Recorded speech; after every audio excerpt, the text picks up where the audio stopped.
à tous et bienvenue dans l'entretien du jour. Un mois après, au Bénin, le putsch déjoué du lieutenant-colonel Pascal Tigri révèle-t-il de la peur avant la présidentielle d'avril 2026?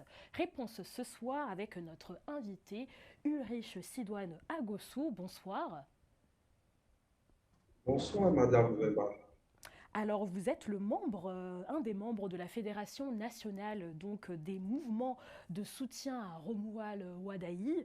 Aujourd'hui, où en est concrètement la situation? Les Béninois ressentent-ils un apaisement sécuritaire après la neutralisation tout de même rapide des putschistes ou encore une sorte d'anxiété? Je vous remercie, Madame Weber, pour cette occasion que vous m'offrez de dîner sur ce sujet qui reste d'actualité malgré que des jours sont passés.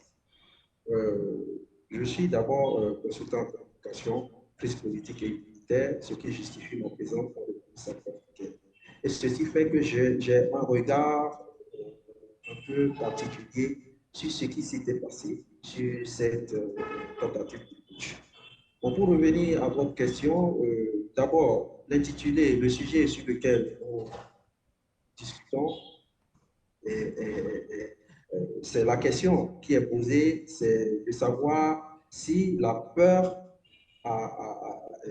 s'il y avait toujours, c'était un antécédent que d'avoir, bon, moi je voulais savoir si la peur, déjà, dès l'entame, aux premières heures de la tentative de putsch qui s'était passée le 7 décembre passé, 2025, la peur a aussitôt changé de camp après le passage des putschistes dont le colonel Tigri avait le lead. La peur avait changé de camp aussitôt que le ministre de l'Intérieur est apparu sur les écrans de la télévision nationale pour rassurer et pour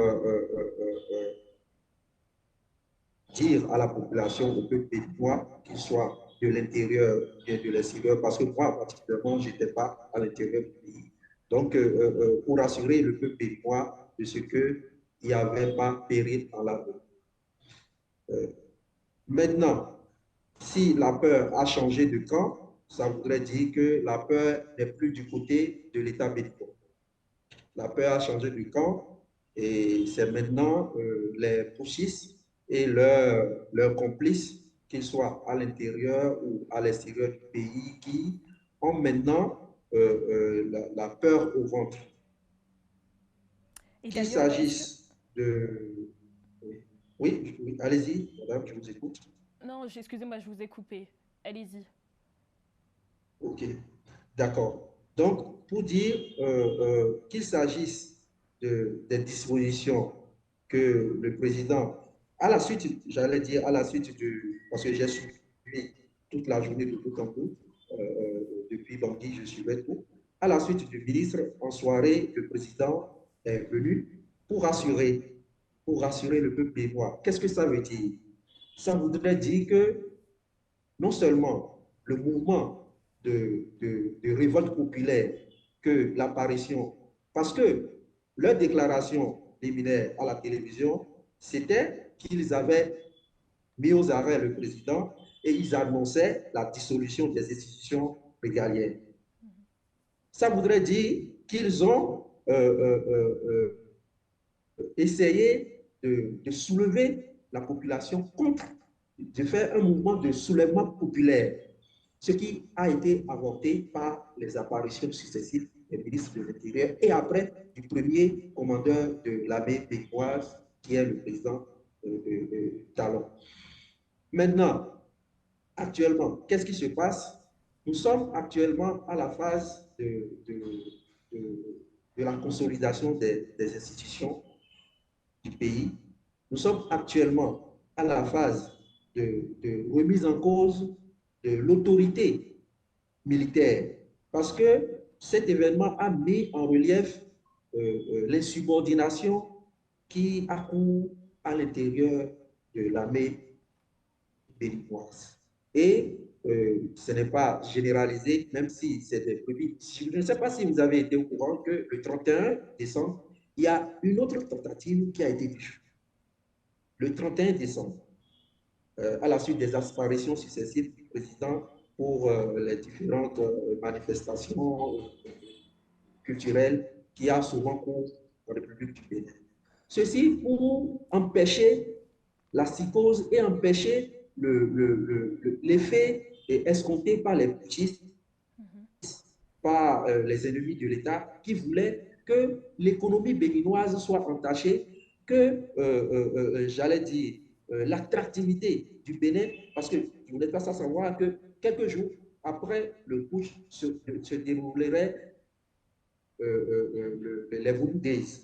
Donc, c'est un événement majeur pour le Bénin, pour la visibilité à l'international du Bénin, qui a organisé son économie autour des, des, des, des activités culturelles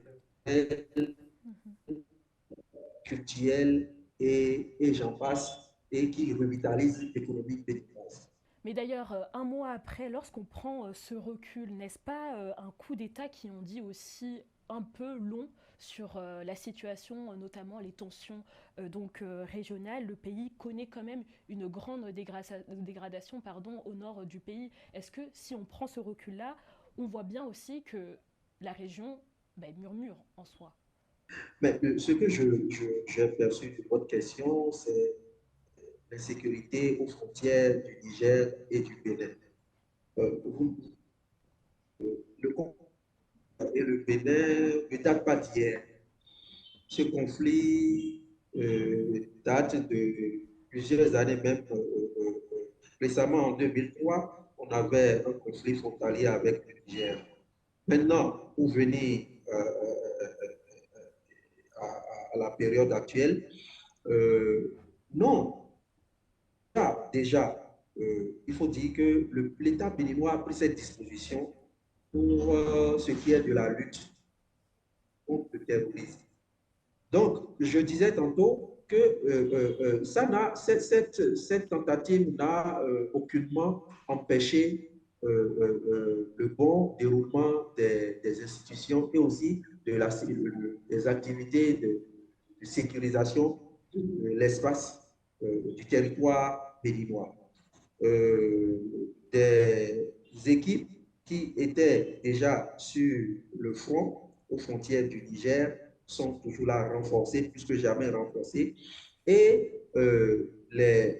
l'économie se porte meilleure. Bon, quand je dis meilleure, récemment, l'agence de notation Fitch Ratings, et qui est l'une des agences aux côtés de Moody's et Standard Poor's, ont donné la note de stable à B positif, ce qui renforce l'attractivité économique et financière du pays.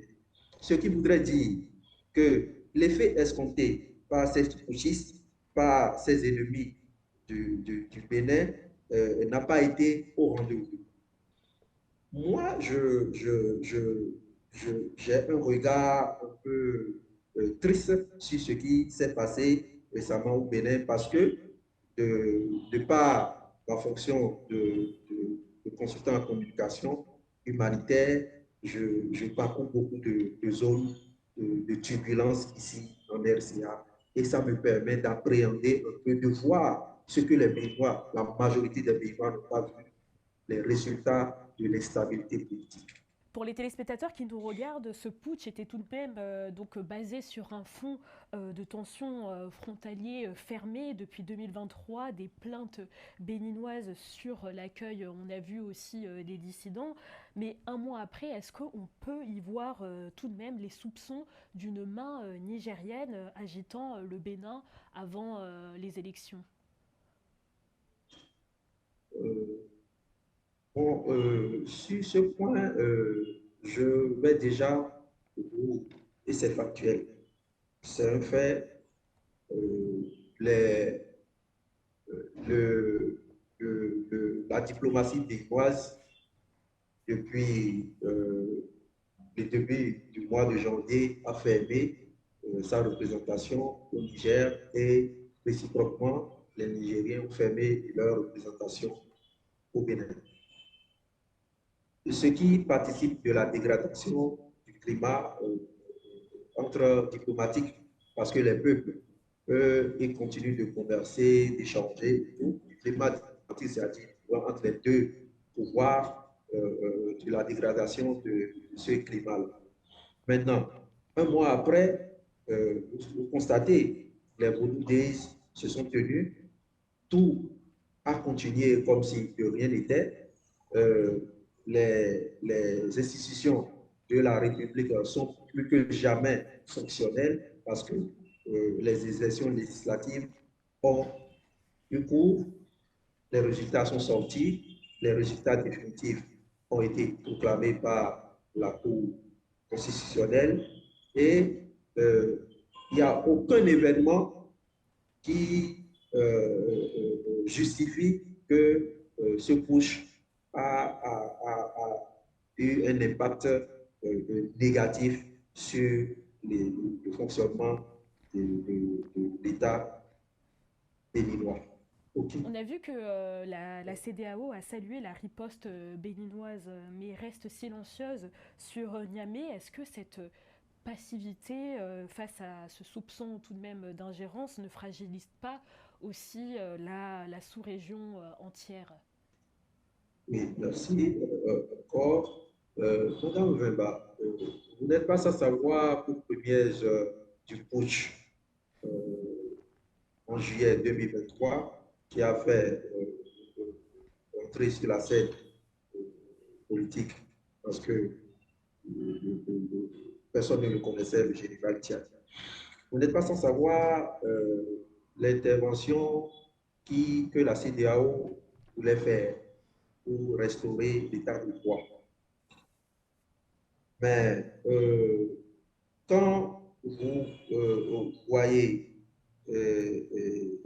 ce qui se passe actuellement entre le Niger et le Bénin, vous pouvez constater que la CEDEAO a nettement pris le devant pour. D'aucuns disent que oui, j'ai suivi sur vos émotions où un invité opinait pour dire que non, c'était pas. C'était bon, un des invités disait que non, on n'avait pas à solliciter l'appui de la CEDEAO. Mais écoutez, on vous dit que la case du voisin est en train de brûler et vous demandez avec quelle eau votre voisin viendra vous aider à éteindre le feu.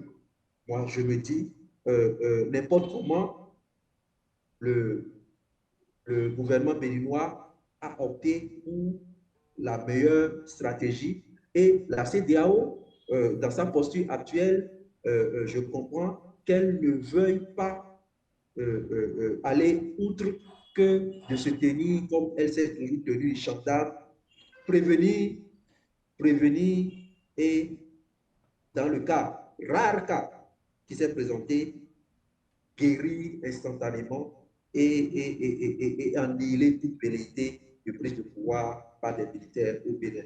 Mais s'il y a un mutisme actuellement du côté de Niamey par rapport à la CEDEAO, ben, écoutez, on ne va pas aller, la CEDEAO n'est pas une organisation batte en guerre.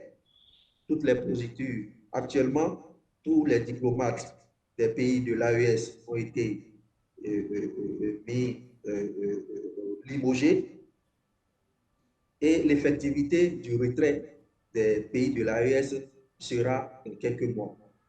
Donc, à partir de prochainement, la CEDEAO est en train de mettre des dispositions pour que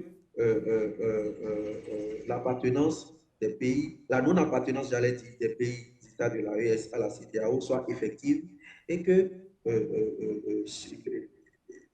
c'est-à-dire l'effet, les résultats, c'est-à-dire les résultats soient effectifs, c'est-à-dire ils pourront plus partager là. Et ce qui justifie c'est-à-dire l'insistance des États de l'AES à avoir une ouverture sur la mer. Et je reviens pour dire que le Niger, qu'on le veuille ou non, le Bénin, l'État béninois n'a jamais dit officiellement que le Niger est derrière ce coup, mais la sortie des Bouchis à la télévision à la suite. Donc, j'opinais sur le comportement de la CEDEAO. Donc, la CEDEAO est dans cette posture de prévenir que de guérir. Et dans le cas du Bénin, elle est venue réparer. On saurait condamner cette intervention de la CEDEAO. Ça aurait été un autre pays qui venait de très loin, on allait accepter, pourvu que la casse soit arrêtée et que l'intégrité territoriale du pays soit préservée. Ça aurait empêché, et c'est ce qui s'est passé, ça a empêché la dégradation du climat de paix que nous avons, que nous vendons d'ailleurs, c'est tout ce que nous avons. Nous n'avons rien que ce climat de paix qui nous permet de vendre des services et des produits. Sinon, nous n'avons rien des richesses du sol. C'est récemment que nous allons commencer par exploiter un truc de pétrole quelque part. Sinon, le Bénin n'a jamais compté sur des richesses du sol pour maintenir son économie à flot. Voilà, madame. Et en tant que membre d'ailleurs soutenant Romuald Wadaï, comment évaluez-vous l'impact immédiat de cet événement sur la confiance notamment des investisseurs et la cohésion aussi nationale avant avril 2026? Il me permet de venir sur les, les résultats des élections et qui nous a fait, c'est ce que les gens disent, mais sans prendre des paramètres en compte. Vous savez qu'au Bénin, sur présentation, il y a plus de 4 électeurs. Sur présentation, juste présentation de votre carte quatre personnels informatisés, CPI, c'est comme ça qu'on appelle, délivrés par une structure étatique. À l'âge, tous ceux qui sont dans la base du répertoire de l'ANIP, qui ont 18 ans révolus, ont droit au droit de vote. Donc, ce qui voudrait dire que les électeurs sont ceux-là qui ont 18 ans et la base s'est élargie. Quand les gens disent oui, le pourcentage de participation est de 6%, je dis, mais écoutez, moi je suis béninois de l'Est, je suis de la diaspora et nous n'avons pas eu à voter. Et je suis compté parmi les potentiels électeurs parce que je me suis enregistré et j'ai ma carte cible. Si je parle là, c'est pour dire que actuellement, tous les Béninois voient les retombées de la gouvernance du président. C'est vrai, je ne veux pas dire qu'il y a un certain malaise, malaise qui est entretenu par cette opposition représentée par le parti, je vais le dire, c'est les démocrates. Parce que quand des règles sont votées par une assemblée librement, on va me dire, oui, en 2019, il y avait déjà eu exclusion, que les votes n'étaient pas inclusifs. Mais c'est bien des Béninois qui sont allés voter pour élire ces gens-là. Et il y avait les députés de l'opposition relevant des démocrates à l'Assemblée nationale. Mais pourquoi ne pas se conformer, comme le disait le président, aux exigences de la loi? Mais c'est parce que ces gens n'ont jamais voulu que les élections aient lieu. Mais le peuple béninois a compris. Le peuple béninois a compris. C'est factuel. Le peuple béninois a compris que les gens-là, leur objectif, quoi qu'en soit, c'est d'accéder au pouvoir d'une manière ou d'une autre. Donc voilà, les Béninois sont tranquilles chez eux, ils participent à la vie politique, à la vie économique, à la vie culturelle. Vous avez vu le de Béninois, la joie autour des Burundaises, et tout et tout. Et c'est vrai, les gens diront que le Bénin ne se lise pas, ne vit pas à Cotonou, mais faites incursion à l'intérieur du pays. Vous allez voir que des choses se passent. En tout cas, le Donc, résultat, moi, Monsieur Agossou, c'est que donc oui, lors de ces législatives, on a vu l'UPR et le Bloc républicain remporter les 109 sièges sans opposition. Mais est-ce que vous comprenez aussi que certains qualifient cela de marginalisation, notamment auprès du Parti de démocrates, étant donné qu'ils n'ont plus de place au sein du Parlement? écoutez, vous savez, les démocrates ont participé aux élections législatives. Et si quelqu'un doit dire aujourd'hui qu'il y a eu explosion, je ne sais quoi, mais les démocrates, je ne sais pas quel est leur mode de fonctionnement. Parce que voilà un parti que je suivais, que j'ai suivi tout le temps. Voilà un parti qui dit avoir procédé par des élections primaires, par des trucs primaires pour désigner ses candidats, ce qui n'a pas été le cas. On dit, actuellement, on dit que les deux partis de la mouvance, je vais désigner principalement l'UPR et l'UPR, sont des partis qui supportent un choix imposé par le président. Je dis non, ce n'est pas le cas. Parce que quand on parle de parti de la mouvance présidentielle, ça relève du président. C'est un parti qui s'est retrouvé autour du président. Donc, le président, qu'on le veuille ou non, est le leader de ces partis-là. Qui ira me dire comment l'ancien président a imposé, j'étais là, comment il a eu à imposer l'ancien candidat, je vais nommer M. Lionel Zissou, en 2016, qui en a parlé. Mais maintenant qu'ils viennent en robe dispersée, il y a le vert. Le vert était dans le fruit du parti des démocrates, où il y avait un candidat qui était pressenti, mais pas des jugements clanistes, pas régionalistes et consorts. Le candidat qui était pressenti a été évincé pour un autre candidat inconnu de la population béninoise. Donc, du coup, moi, je dis, les résultats reflètent l'environnement politique qu'il y a actuellement au Bénin. Et s'il faut refaire, moi, je vais dire que chacun, que le parti, les démocrates, prenne ses responsabilités et ne mène pas le peuple béninois en bateau. Voilà ce que j'ai à dire. Ces derniers temps, on a quand même vu les ralliements aussi d'ex-opposants vers le camp du président Patrice Talon. En tant que membre de la Fédération nationale de mouvement de soutien à Romuald Wadaï, comment pouvez-vous aussi fédérer plutôt désormais les électeurs à s'allier à votre candidat? Bon, merci, madame. Les résultats parlent d'eux-mêmes. Vous Donc vous n'avez pas de savez, stratégie bien sûr qu'il y a des stratégies, bien sûr, et ces stratégies-là sont déjà en train d'être déclinées sur le terrain au Bénin.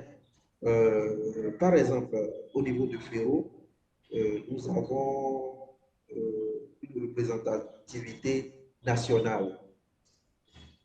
Moi, par exemple, j'ai adhéré au Féro en tant que membre d'un groupe de regroupement des jeunes pour le développement du Nord. Vous savez que moi, avec le nom que je porte, je ne suis pas nordiste, mais c'est au titre de membre de ce regroupement de jeunes pour le développement du Nord que j'ai adhéré à la Fédération nationale des mouvements de soutien à l'égard de l'Ukraine. Ce qui veut dire, ce qui veut dire qu'il y a une stratégie qui est pleinement développée au sein de FERO, qui est de ratisser large à partir de sa représentativité sur le terrain. Maintenant, vous savez, jusque-là, le plan d'action du président Robert Wade n'a pas encore été conçu, rien n'a été conçu, et nous serions déclinés à l'insu des deux partis qui portent réellement l'action qui portent réellement la candidature du président Wadaï. Nous ne saurions les dévancer. C'est un mouvement uniforme, c'est une communication uniforme et nous attendons préalablement, nous mettons les dispositions en place, nous mettons un terrain favorable à ce que nous puissions vraiment porter triomphalement le président Wadaï aux élections présidentielles prochaines. Monsieur Agosson, on arrive à la fin de l'émission. En tant qu'également aussi membre de la diaspora donc béninoise, quel appel pourrez-vous donner à la diaspora à l'approche donc de l'élection présidentielle d'avril 2026? C'est dit déjà, parce que la diaspora en se sentant un peu exclue des élections, cela dit déjà qu'une participation aux élections n'est pas seulement le droit de vote. C'est déjà, moi, je suis par exemple de la diaspora, c'est vrai, je suis à Cotonou pour les élections, mais je participe à la vie politique du pays, que ce soit sur le plan professionnel, où je sors, je pile, je sors des papiers, je fais des contributions à telle ou telle chose au sein de groupes de réflexion composés de plusieurs autres qui sont à l'extérieur, où nous réfléchissons et nous opinons. Parce que l'image du Bénin, qu'on le veuille ou non, a été écorchée au travers de cette tentative. Moi, là où je suis, on me regarde comme ça, comme si, bon, je lis dans le regard des gens, ah, bienvenue, bienvenue dans le cercle des pays qui savent implémenter des push. Mais en même temps, je leur dis non, c'était des petits égarés. Et c'est à la diaspora de travailler à redorer l'image du Bénin qui a été écorchée et qui devrait passer pour, selon les organisations, pour un État en décrépitude. Non, le Bénin n'est pas un État en décrépitude.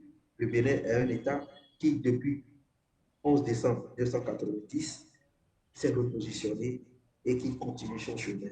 L'intermède est terminé et nous allons de l'avant.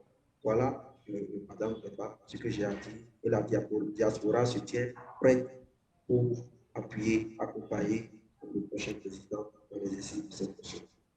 Merci beaucoup, Monsieur Ulrich Sidouane, donc Agossou, membre de la Fédération nationale des mouvements de soutien à Romuald Wadaï. Merci d'avoir accepté notre invitation. C'est moi qui vous remercie. Et merci à vous de nous avoir suivis. C'est la fin de l'entretien du jour. Merci à Mustapha Kanté pour la réalisation et bonne suite de programme sur Global Africa Télé Sud.